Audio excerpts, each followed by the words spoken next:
All right. Hey, everybody. Coach, I'm so sorry. Brother Jared here. And I'm Brother Old. I have a second job that I'm Yeah. known as Coach Jared, right? So I get confused. Yep. All right. Welcome, everybody. It's so great to have you back. So today we're going to do 4 chapters because they kind of encapsulate sort of um, this sort of major event. This is the birth of Isaac. And so we're gonna do the thing leading up to it, the birth and Isaac's life, and then what happens immediately after it. And so we've got a lot to cover today. Yeah. And we were just saying just before we pressed record here that this is actually so dense. These 3 or 4 chapters it's great, or stories, or it's insane. Like you can't just do justice in the little bit of time we're going to spend there today, maybe 40 minutes, maybe an hour. I don't know. So I want to right off the bat just say, like, go and read this again and again Yeah, and again, because there's so much theology in these few chapters that you need to sit with it. You can't just skim it and go, oh, that was a cool story, because a lot of this stuff reappears and gets revealed in the New Testament. And so I like saying, the New Testament is concealed in the Old Testament. And so if you kind of keep that idea in mind, like as you read, you'll start seeing the threads and we'll highlight some of the threads and things that you can look for. But a lot of this kind of points forward to the New Testament. And so that's very weighty. We're not going to do it full justice in the little bit of time. But again, we're not here to teach you. We're not here to like do this and do that, but rather give you an overview, highlight some key events, maybe ask some questions, maybe share some of our own experiences so that you can go and dig deeper and ask yourself some questions, ask God some questions, but read, like we always say, let scripture interpret scripture, let the yeah, Bible say what the Bible says.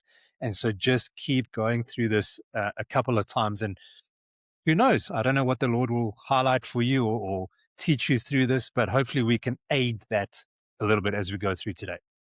yeah, yeah, 100%. Cool. So yeah, these are basically the 4 chapters we're gonna go through, and we see a repeat of a lie, which again, like you'll hear, like we've said this a few times, like we as humans, we just don't get it. I don't know. We have amnesia. We see God do all these crazy things, and then suddenly we're back doing the same old silly things that got us in trouble in the first place. And despite Abraham, like literally seeing the destruction of Sodom and Gomorrah, he's like, well, you know what? God can't. I'm just saying, I don't know exactly what he thought, but I don't think God can protect me from this, because there must be no knowledge of God in this place in Gerar. Like, you know what? I'm just gonna make up a story, which is wild to me. Like having seen and everything that God's already done, and literally had a conversation with God and these angels. I'm wondering, like, what went through his mind.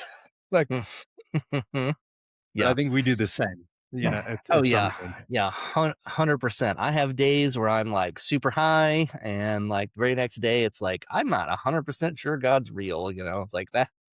This happens in my heart too. So I'm not blaming Abraham, but it's pretty Right. amazing. I've never sat down and have a meal with God and negotiated for the salvation of an entire city, and then immediately go into feeling like God couldn't possibly protect me in this foreign land, and I need to lie my way out of a situation. Like that's really what Yeah. happened. So it's pretty wild. And then we Yeah. have this Yeah. birth of Isaac, which, remember, Isaac means laughter, and very sadly, the sending away of Hagar, which I think was a great sin, should never have happened. And so we'll look into that. And then there's this major, major, major test of faith. I don't think anybody has been tested like this before. I think in our No. normal, regular lives, we don't ever get tested this hard. Like, this is really, really something else. Take your only son. And Mm. then we wrap it up with the death of Sarah and the only land that Abraham ever actually owned in Canaan.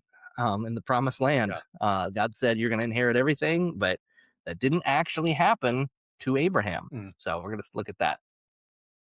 Yeah, and it's quite interesting because, even if you look at Genesis chapter 22, again, those are words that get repeated in the New Testament, and so it's good to just keep note of these somewhere. We'll put these slides for you in the description as well, but keep your own little notebook, your own little journal, and try and come back to that. And I don't know, set a reminder for yourself when you get to the New Testament to kind of go through these again.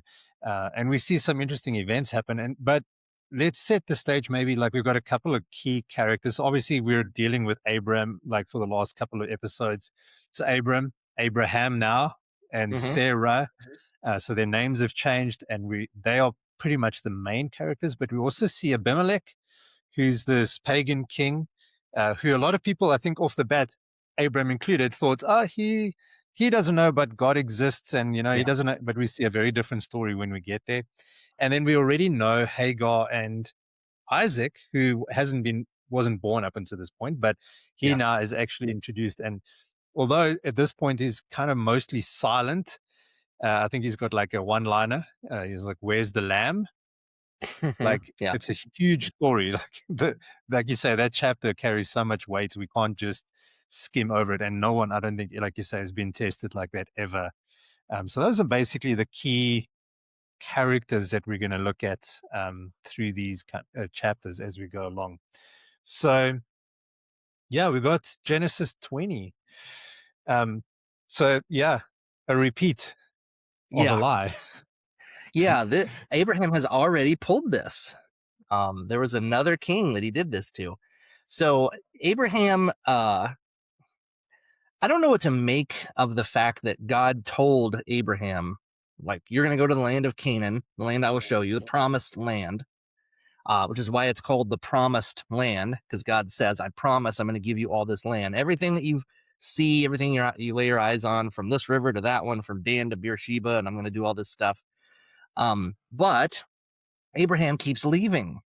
He keeps leaving the land because things get hard for whatever reason. There's a famine or something like that. And so in this case, it doesn't tell us why he leaves, but every time he does leave, he has his wife Sarah pretend that she's his sister. And he does this because he's afraid that people are going to kill him in order to marry her. Um, and the Bible says that because she's basically desirable.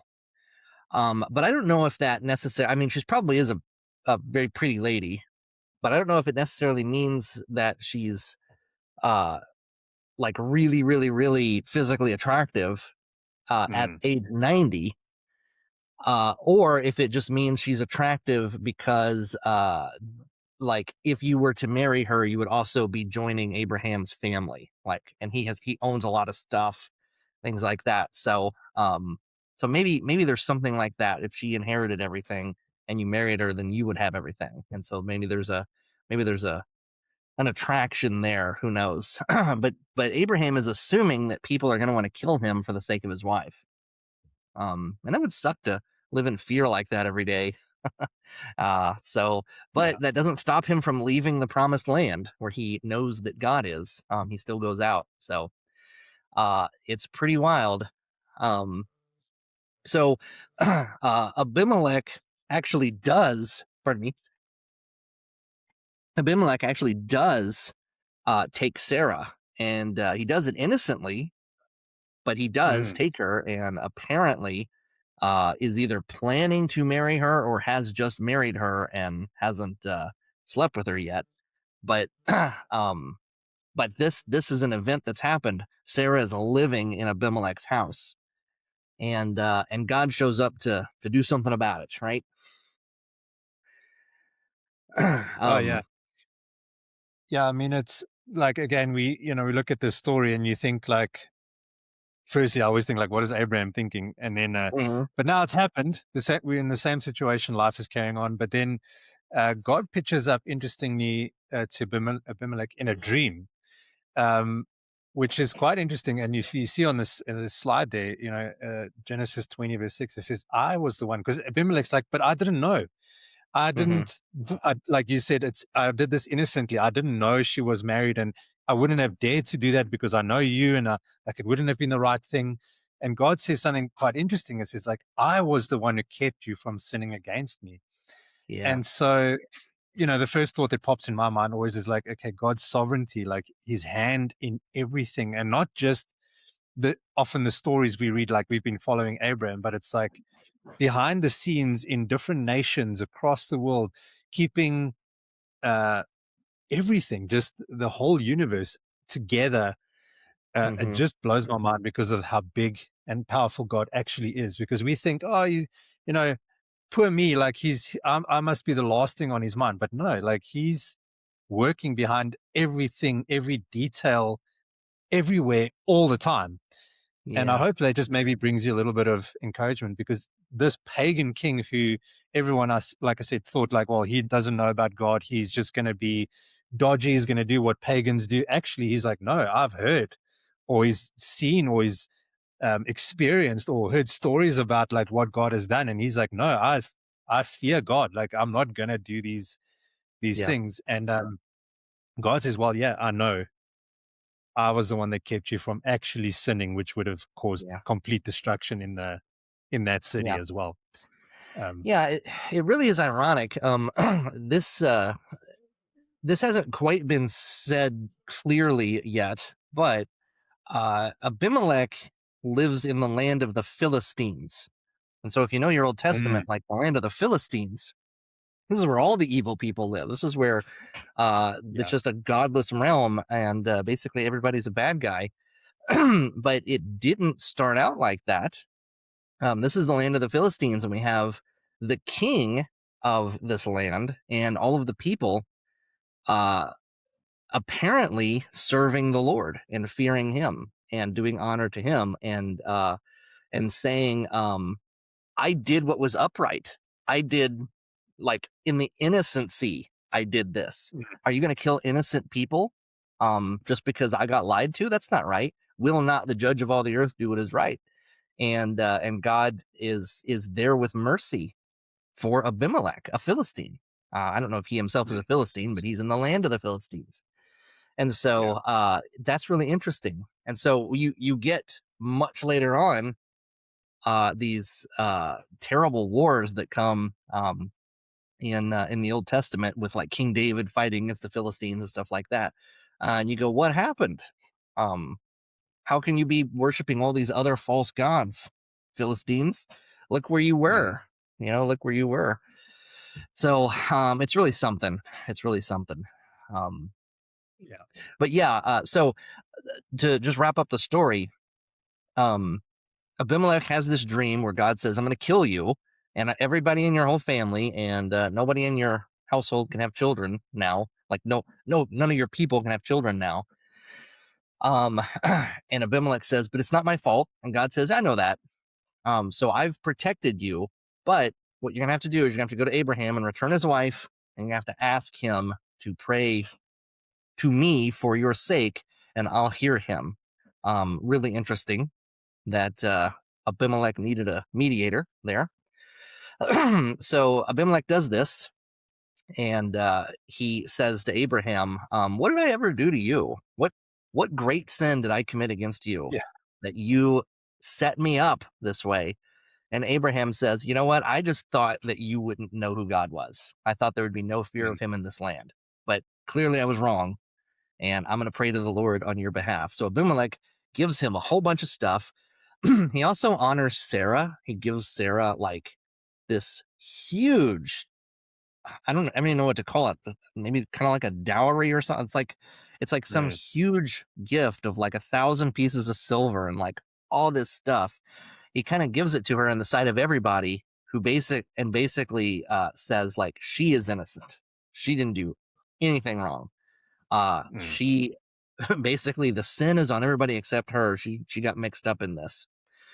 yeah. So Abraham then reveals like the technical detail, like Sarah and I really are brother and sister. We have the same mother but different fathers, or vice versa. Same father, different mothers, something like that. So we're like half brother and sister. Which gross, by the way, but still technically not illegal yet. No. according to the law. So, so that's how it Yeah. was. So Abraham then leaves, and he's even been increased, even in the land of the Philistines. So Mm. then he heads back home. Yeah. Yeah. Look, just before we go on to the next chapter, I think a theme that keeps popping up as well in these stories and a lot of the people is fear. Like you say, like imagine living like that every day thinking like, oh, someone's going to steal my wife and kill me. Um, and having to lie and like cover your tracks, but yet having seen God's favor and his protection and his justice. And I just think back, like we said in the previous episode, is there's with Lot, it's how quickly can fear make us choose the wrong roads, Mm, make the wrong decisions. And in that moment when we have fear, it like short circuits our memory of what God has done. It short circuits and kind of lets that emotion override the faith element. And it's just interesting. I think it's a question worth asking ourselves all the time is like, okay, even like Abraham, he had just had the most intense experience with God.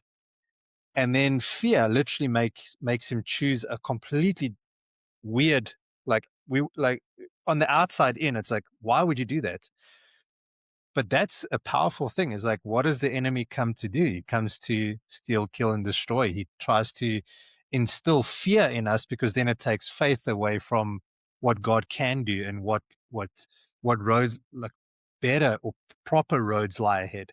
And so we've got that question up on the screen there, but what does it say about how quickly our flesh and our fear can override what we've just experienced of God? Like I've seen his provision a month ago. And then something pops up and you're like, oh no, like we're all going to die. Like extremes, like, yes, no.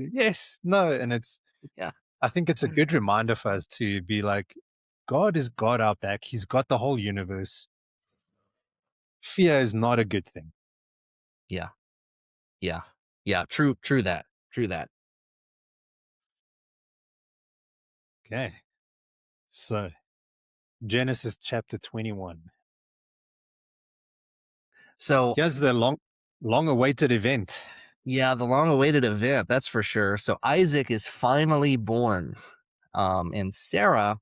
So Isaac's name means laughter, and they kind of decided that because when God was at the tent, and he said Sarah's going to have a child at this time next year, Sarah was like, "Huh, no way." And God says, "Why did she laugh just now? Well, I didn't laugh. Oh, but you did laugh." But now Sarah's laughing for real. She's full of joy. She just can't believe, like, who would have thought that when I'm 90 I would be nursing a child? Like, who would have thought that? She just cannot believe how great this is. Mm, And so, right in the middle of all of this, like, laughter and celebration, and like the promise is finally here. Abraham does the circumcision, which is something that it's kind of like a sign of the covenant that God and Abraham has, I guess, worked out. I mean, God told him, "I'm going to give you this land, and you're going to do a covenant for me. You're going to circumcise everybody on the eighth day." And so Abraham does this, and finally the child is weaned. So I'm not sure what age that is, but probably still, I mean, still incredibly young. But they have this mm, celebration. And so right in the middle of all this good stuff happening, Sarah sees Hagar and Ishmael, and Ishmael is laughing about something. Doesn't say what he was laughing about, just she saw him over there laughing, and she says, this slave woman's son is not going to be an heir with me. And Abraham is really disappointed by this. He's just heartbroken that this division has showed up in his family. But this is the outworking of sin, right? Sin separates us from God, and it separates us from each other. So it's to be expected, but it's still very tragic. I don't think Sarah ought to have done this. I don't think. I mean, it's Sarah's whole idea in the first place, and so I don't think Sarah ought to have done this, and I don't think Abraham ought to have gone along with her. but they're not perfect people. They make mistakes, they lie about things and all that stuff. Well established. Mhm. So Abraham agrees. I am going to send Hagar, which is also his wife. I'm going to send Hagar and Ishmael away, his firstborn son.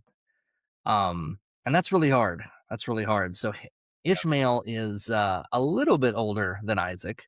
I don't know how much older, 12, maybe 12 years, something like that. I think I looked this up once, but I should have come prepared, I guess. But Mhm. anyway, he's still a kid. He's not like a young adult or anything. He's still a kid. So, um, they end up going out into the desert. They run out of food and water, and they're both dying. And Ishmael is crying, and Hagar just basically leaves him and goes a far way off because she's like, I just don't want to watch him die. Yeah. And she sits down and she wails. She starts crying, and God shows up. He speaks to her from heaven and says, there's a well near you. I'm going to take care of you. Ishmael is going to become a great nation. 12 princes are going to come from him, and I'm going to do all this stuff because he's the son of Abraham. So I'm going to do all this stuff for you too. Don't be afraid. Curious to me that God waits until the very last minute when it's dire before he gives Hagar some reassurance. And then Isaac is just written out the rest of the story. This is the last, or I'm sorry, Ishmael is written out the rest of the Ish- story. This is really the last we ever hear from him. We hear some stuff about his descendants a little bit later on, but in the Bible, there's nothing that follows up with what happens to him. So Yeah. that's kind of the end of his story. And back over, like back, meanwhile, back at the farm, as they say, uh, Isaac is continuing to grow up and probably living a pretty chill and peaceful life with Abraham and Sarah for a good long time. So um, while Hagar and Ishmael have to kind of rough it and start their lives over, but God's taking care of them the whole time. So really Yeah. interesting. Um, yeah, Yeah. I'm just wondering again, and sometimes like these just pop up. But I was just thinking now, when we look at a lot of the New Testament, a lot of the Jews, and the early disciples thought that they were the only ones. Like you had to yeah, be of Jewish descent, you had to be from Israel, you had to be from Abraham's lineage, basically, to be part of this covenant, to be loved by God. And so now we see a completely different scenario because Ishmael is not hmm part of that covenant, he's not part of the promise, but yet God still hears him, God still pitches up. And I wonder where that connection is with the Gentiles eventually, where uh, Jesus appears to Peter and says, "Well, no, it's not just the Jews, but there's the Gentiles as well." And for me, that's reassuring. It's like it wasn't just for the Israelites. Like God didn't come just for them; He came for all people, and we see that unfold more in the New Testament. But just for you, like as listeners, I don't know. For me, it brings me reassurance that like we're not necessarily part of that covenant. We're hmm not Israelites. We are not in Jerusalem, like that kind of thing. But God still hears us. He still sees us. And like I said just earlier, He is working all the time. And so maybe that brings you just again a little bit of hope. And I don't know if any of today's story, I know some of it's a bit like sending a mother and child out into the wilderness with yeah, not much supplies is harsh. But even in those moments, God can do anything yeah, because He's God, And so, yeah, yeah. Totally excellent. Totally excellent. Yeah. Um, I want to look at some of the parallels that exist between um, some of the patterns that have already showed up in the Bible. But let's do that after. Just remind me. Let's do that after we see what happens to Isaac when he gets a little older. yeah, cool. Yeah. So then this really severe test comes along. Um, so God, Abraham wakes up one morning, and God says, "Take your son, your only son." King James renders that your only begotten son, Mhm. Isaac, who you love, and go to this mountain that I'm going to show you and offer him there as a burnt offering. Now, this is the very first time ever that God has ever asked for a human sacrifice.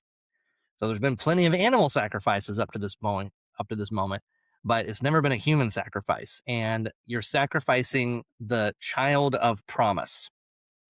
And Mhm. so this is a severe test. Like, I waited all this time for this child, and now what you're telling me is I have to give him up. I don't understand. I don't understand why you would do that. So, it's really interesting. Uh, there's a couple of times this has happened to Abraham where he rises early in the morning Mhm. to do something. And he rose early actually when he was sending Isaac, or when he was sending Ishmael away. He rose early. And Yes. I think he's just having trouble sleeping. I think he's troubled. He rises early and he cuts the wood for the sacrifice. Now he has people for that. He's Abraham. He has people that cuts his Yeah. wood and makes his meals and stuff like that. I think he's doing it because he's really really troubled. I think he's just having a hard time sleeping. I think he's scared. I think he's sad. I think he's wondering, like, Mhm. what could God be thinking? Like, I thought I knew who God was, and now all of a sudden I'm been challenged. I'm disillusioned. I am worried that what I believed isn't true. But what can I do about it? He's God. I don't know. Like, I just have to obey, and it's hard. And Mhm. think of all the stuff that you have experienced when following the Lord. Abraham is going through something like this too. And so he travels.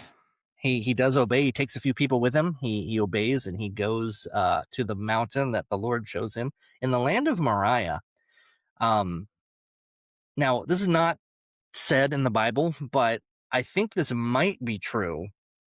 The land of Moriah could possibly be the place where Jerusalem was later constructed, and Yeah. so it might actually be the very same hill where Jesus is later crucified. We don't know that for sure, but this is super interesting because what let's just look at the patterns here for a second.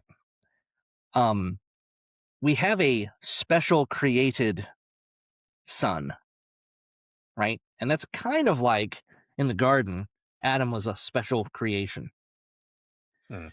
and uh, at some point, Adam was put to sleep for the creation of his wife. Um, and Isaac is going to be killed. The special creation is going to have to die somehow. And and there's also this promise: the seed of the woman is going to crush the head of the serpent. It was given just basically from the get go.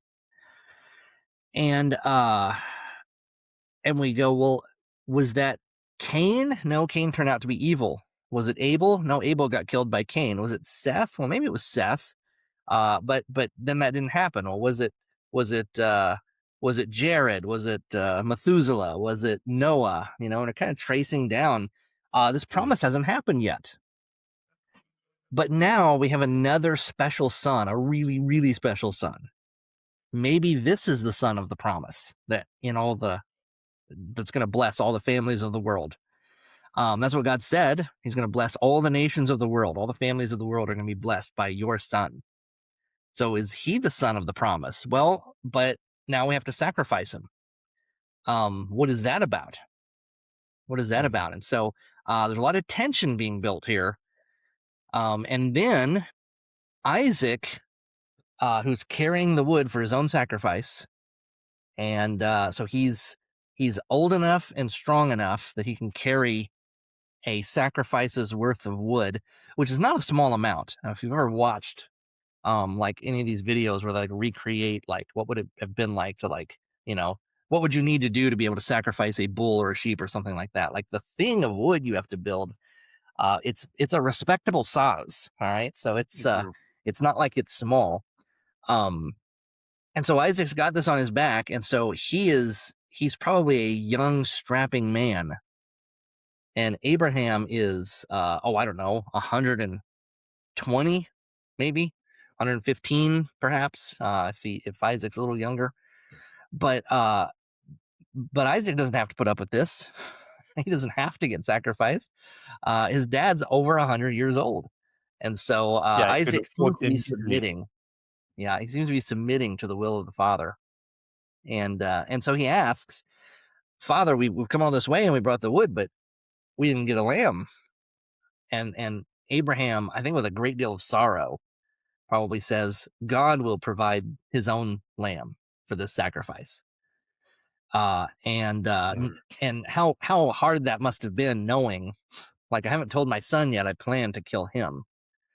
How hard that must have been, what tension Abraham must have been feeling. Like, it's really, really tough. Um, but yet Abraham, even in all this, he's demonstrating his faith, because he says to the people, the servants that came with him, "Stay here.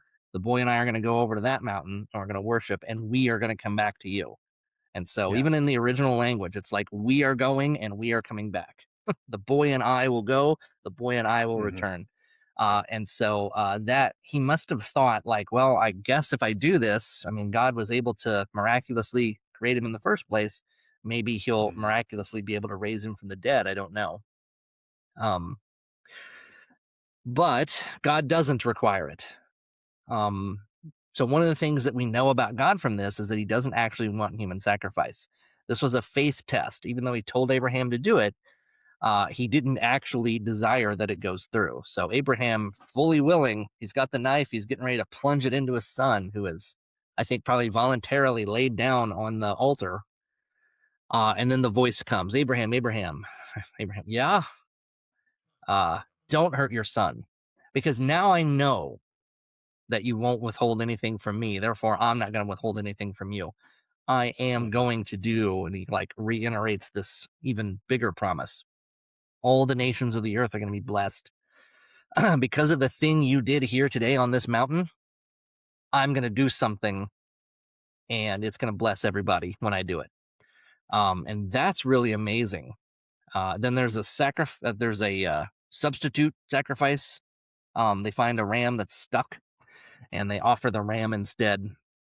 And Abraham calls that place Jehovah Jireh. The Lord will provide. That's what that means. mhm. So really, man. We could dive in forever. There have been Yeah, giant volumes of books written about this one event. We just would never yeah, reach the bottom of it. There's so much theology here. big time. Yeah, I think that's why I said we're not here to necessarily teach to do this because it would take weeks or multiple episodes to do that. But the the thing is here to, as you know, I'm sure most of us will be reading some Old Testament, some New Testament, and as you go through that, kind of look at the parallels here and look at like where those similar phrases, where it will say God will provide and God's only Son. There's a lot of parallels. Just John 3:16, if that should just pop up, like all right, like Yeah. it's the same wording. And so there's a lot of foreshadowing that happens through this chapter itself. Something that kind of interested me though was that we know that Ishmael is also Abraham's son. Hmm. So why does God say your only son? Yeah. Does he Yeah. does he That is forget super like interesting. does he forget Ishmael? But when I was thinking about that, I just thought, and I think everyone, we got to wrestle with this yourself. But I just thought, like maybe the promise was between Sarah and Abraham, not Abraham and Hagar. And so Mm, I think in this case, when God is using that language, he's going, well, no, this was my promise. So, so Isaac is your son, uh, Abraham and Sarah, yeah. not Abraham and Hagar. The promise wasn't made Mm, to Hagar. This promise was local to Abraham and Sarah. So your yeah. only son is what I'm thinking. Now, obviously, now that's detail that's not like necessarily going to change our faith or anything. It's just an Yeah. Yeah. interesting thought. Like I think that was God was saying is like, yeah, you made your own plan with Hagar, and that was not part of the promise, but your only son, the one that I provided to you and Sarah, that is your only son. So Yeah. yeah, I don't know. That was just a kind of thought that popped up. Like, why Hmm. use that Yeah. same language when he knows Ishmael is also his son? Yeah. That's really good. Um, th- there's a there's kind of an interesting thing that happened when the King James Bible was written, which I grew up on the King James Bible and I really love it. Actually, I think it's just beautiful. Mhm. It's still the Bible that I think in, if that makes sense. But I really prefer the English Standard Version today because I think it's the one that, for one thing, it's very modern, it's very easy to read, and it's very, very, very faithful to the original language. Basically, as faithful as it can be, and still make it readable for modern Mhm. readers. So, this the only begotten Son, um, there's a word in the original language, the monogenes. And we've heard of mono, right? Mhm. Monocultures and stuff. I mean, there's like mono sort of just means one, and they thought that that word genes was related to the word geneo, which is like generation, basically. The only son that was generated by Abraham. And they apply that to Jesus, because they use some similar language in the New Testament. He's the only begotten Son of God, and people for I think centuries got confused that Jesus is a generated being because of that language error. And so they just got off a bit on a rabbit trail. But I am confused about how scholarship missed it for so long, because in this verse, it does not say that Isaac is the only generated son. It says that basically he's the special son, is basically what it says. Take your son, your only special son whom you love, um, and then go sacrifice him. So, Mhm. um, yeah, it's just an interesting aside. This is one case where the older languages are gonna lead you down a path that is just gonna sideline you, basically. So, Mhm. yeah. Yeah, I mean, like I say, like we've said this before in previous episodes, don't go too far down too many rabbit trails, Yeah. because there's going to be multiple sides of the story, and a lot of people have speculated and all that kind of thing. It's okay, but write down some questions you have, and then let Scripture interpret that, because it does. Like, there's so many, and I think I've added this in the slide a little bit later, but there's so many little threads you can follow that are answered in Scripture. You don't have to go very far and watch 100 hours of YouTube to Mhm. try and figure out those one or two things. But it is interesting to follow those threads. But if you're feeling like, oh, it's causing me some doubt, or I don't know, just be patient with yourself, be patient with Scripture. It does answer itself. And as you kind of go along, it will unfold. Yeah. So we have asked some of these questions kind of just in our discussion, but we'll again add these slide decks to the descriptions. If you have any questions of your own, write them down. But here's just some to get you kind of started in Genesis chapter 22. But yeah, now we see another turn. So we're kind of seeing the end of Sarah. Mhm. Um, but like you mentioned right in the beginning, it's the only land Yeah. that Abram will ever own, and it's not good. It's not a positive thing. It's not milk and honey, and Yeah. something completely different. Yeah. Yeah. So when Sarah dies, Isaac is 37 when Sarah dies. So he got to know his mom for a good long time, even though she was quite old. Mhm. Um, but when she dies, Abraham, he wants something that's never gonna. He wants something permanent, so he can like make a memorial for her. And so he goes to the basically the local people, and he says, "I would like to buy property among you." And they basically say, "Oh, Abraham, you're so great. Um, why don't you just ask anybody here, and we're going to give you a really, really great deal on anybody's land. We're not going to withhold it from you." And so he says, "No, I don't want a discount. I want to pay the full price because basically I want to honor my wife." Mm. And now, weirdly, the price that they asked for is ridiculous, exorbitant price for this farmland, but Abraham just pays it. Really quite interesting. And it's the only permanent thing he owns is this grave. So he's got he finally has taken roots at the basically toward the end of his life. Although he goes on to marry some other people, he does marry another person, has more children actually. So that's a thing that happens.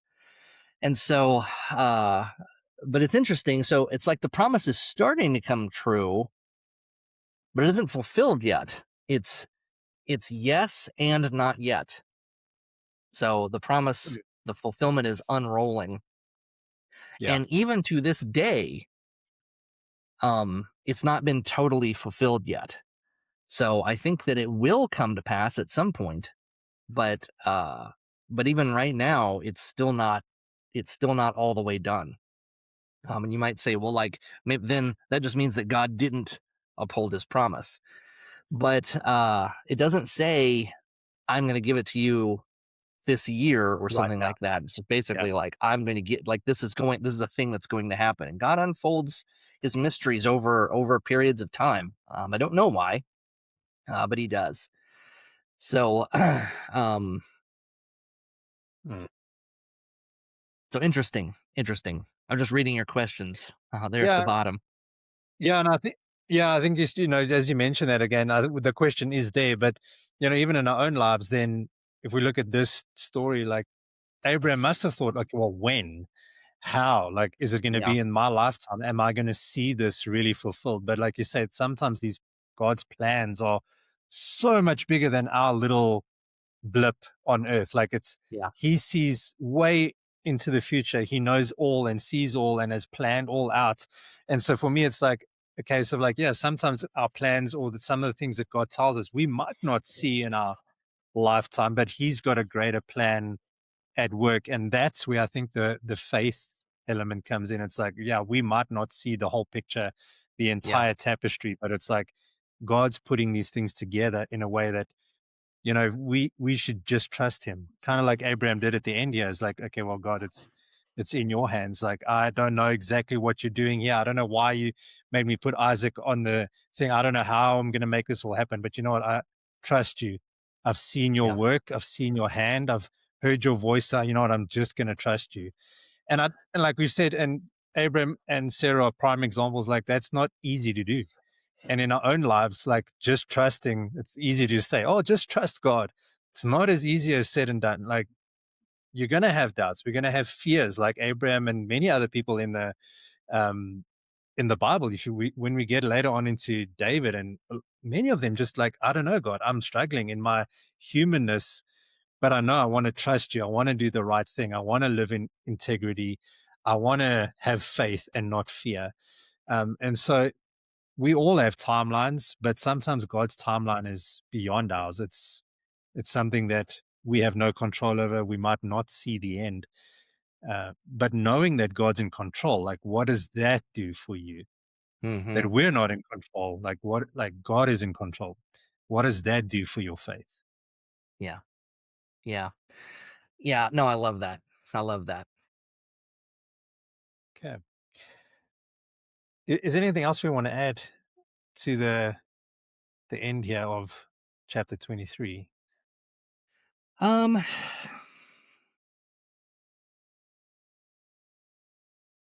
yeah, I'm not sure. The only thing I would mention is several places got mentioned. Just right here in Mm, these four verses, like Beersheba is one of the places that got mentioned. And yes. that is where Abimelech and Abraham created a covenant between them. Basically, Abraham said, like, I dug this well, it's my well, and your guys keep taking over my wells. And Abimelech's like, oh, I'm so sorry that happened. I'm gonna Mm, make sure they don't do that. And so they make this covenant.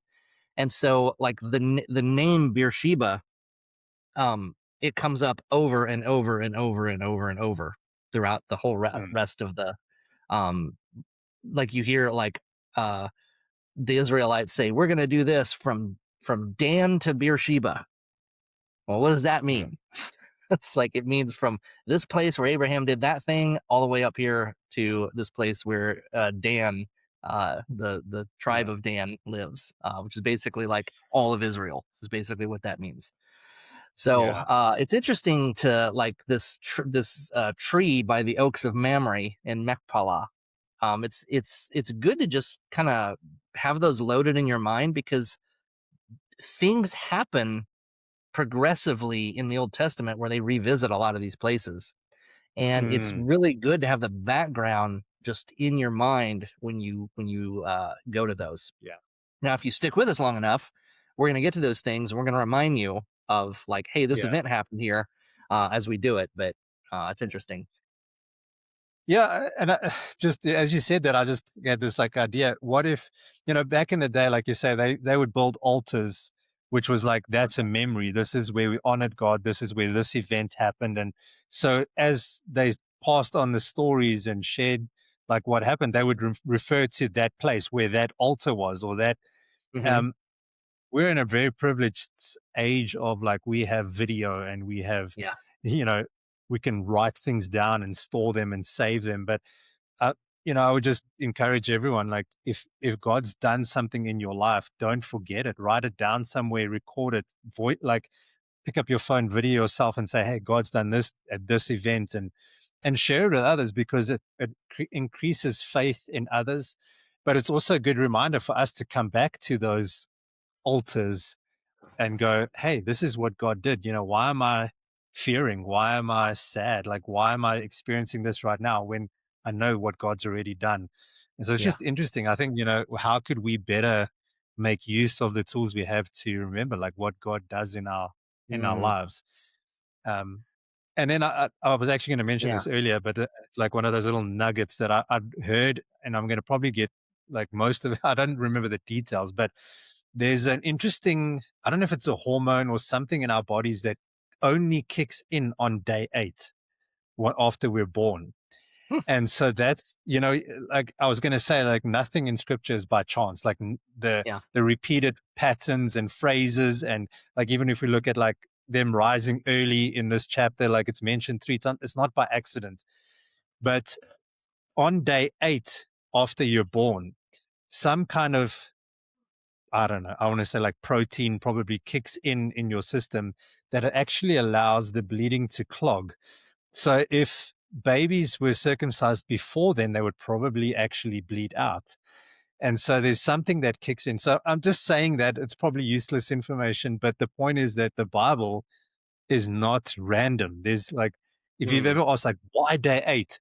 There's a very specific reason. And it just points to me, like, again, like God's the creator of it all. Every detail, he knits us together. And so it makes sense then that, okay, he goes day 8. Why not day 6 or hmm, 7 or 10 or whatever? Uh, so what, for me, it's a question of like, what does that say to you about God, like, and who you are, mm, that he knows you that intimately, that he knows every detail, like before you yeah. even born, he knows everything laid Yeah. out, you know?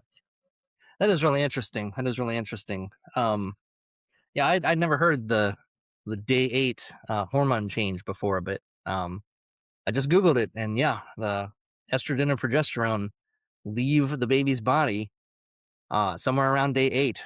They have these like physical changes that you can notice, and of course, I don't have any children, so I've never experienced that, but that's really interesting. I think another I think a way well, sorry, this isn't meant as a shot. I think a way you can see this a lot more clearly is coming up in Leviticus and Deuteronomy. There are all these rules around like if you are going to um, pick up a dead body, you have to Mm, stay outside of the camp for X number of days, and then you have to like dip yourself in the water 7 times, and like there's all these like ritual washings and stuff. If you have a pot made out of stone, then you have to pass it through flame. But if it's made out of wood, you have to dip it in water 7 times. And like, they yeah. don't know why they have to do that. They don't know anything about bacteria or anything like that. They're just like the people who are obedient. They're kept safer. You can't raise any pigs. Well, pigs, they transfer. diseases to humans actually quite a lot easier than many other types of like cows, for example, Mm. um, and chickens. I mean, well, I think chickens can do it easier than cows can. But anyway, like the clean animals, they're the ones that have a harder time transmitting diseases, whereas the unclean animals do it a bit more easily. And so it's just interesting the wisdom of God is able to, like, he knows all that stuff, and he doesn't always tell us why, but there are good reasons. And just because we Mhm. don't understand them, water in the ancient world, it's not like you can just like, well, I guess we'll have to dig the well really, really deep to hit the water pocket. It's like they don't have an option. Like if the water isn't somewhat close to the surface, like they're not going to be able to get it. And so water isn't just everywhere. Mm. So I could imagine somebody like, why should I have to use my water, my precious, precious, precious water to dip this bowl in 7 times? Like, can I just dip Yeah. it once? You know, like really? Do I have to like, it's a dead body. They're all over the place. Do I really have to wash myself over and over and over again? Um, Mm. and so I could imagine somebody like not really understanding why this would be necessary, Yeah. violating it, and then they catch something, and everybody's like, see, you got judged by God. And so I think things like that probably happened all the time in the ancient world. Just things that they just they had no clue why it was done that way.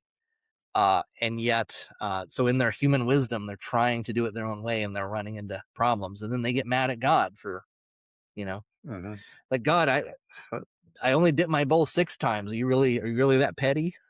Yeah, yeah. It's like, come on, I didn't have enough water. All right, so I could see there are probably lots of cases like that occurring. Yeah, and, again, it's like pointing back to, like, God knows infinitely more than we would ever know. There's reasons, and, like you said, when you get to Leviticus, it can be very daunting. Like, I don't know how many people have just skipped over Leviticus because they, like, get to the first part, they're like, "Oh, no, this is too much."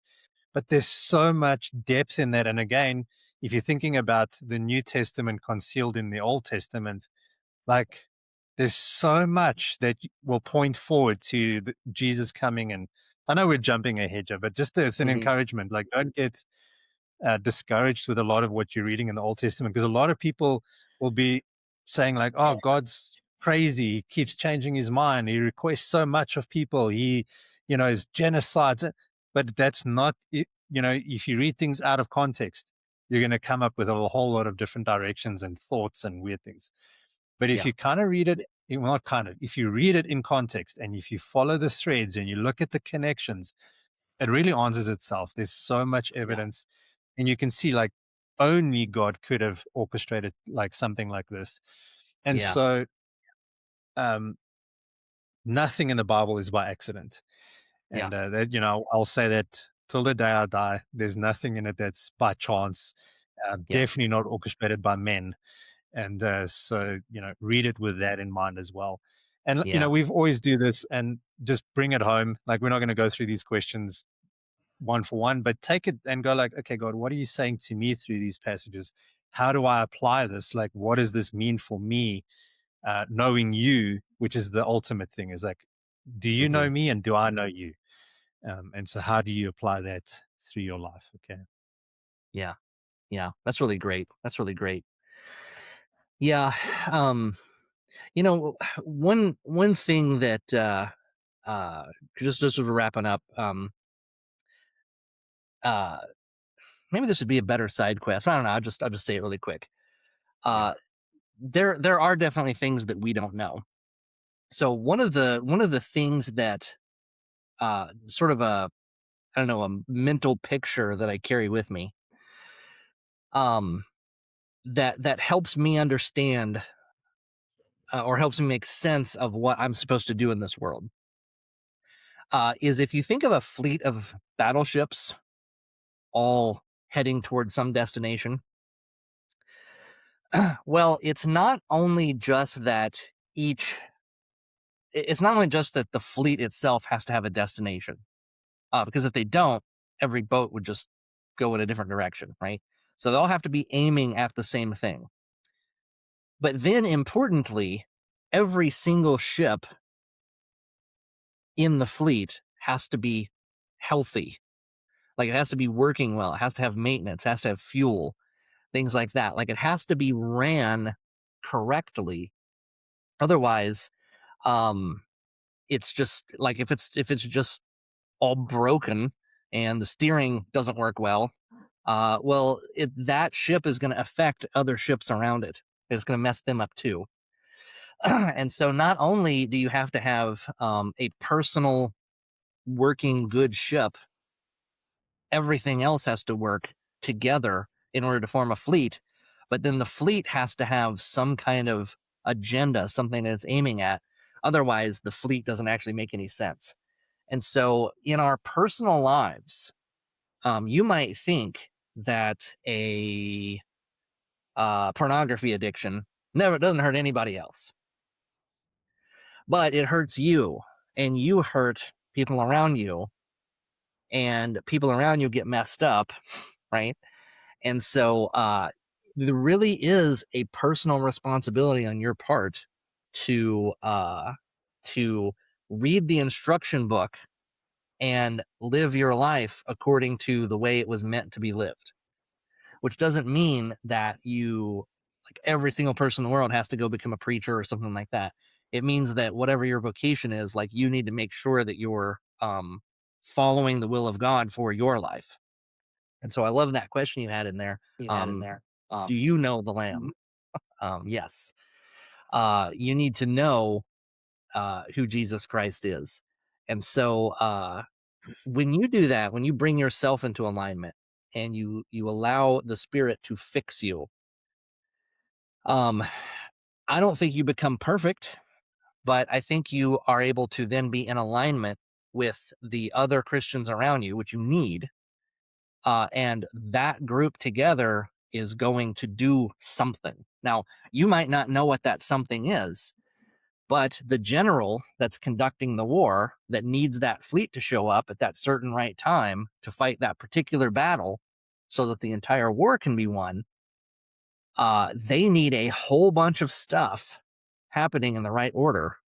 And so your personal life does affect that kind of stuff. Now, God is the kind of general who knows everything about everything and always has a plan, and all his plans come. He can do amazing things even while keeping human free will intact. And so you go, well, how does that work? I don't know. It just is how it is, right? So, but you do have a personal responsibility to live your life before the face of God and be the best version of you that you can be.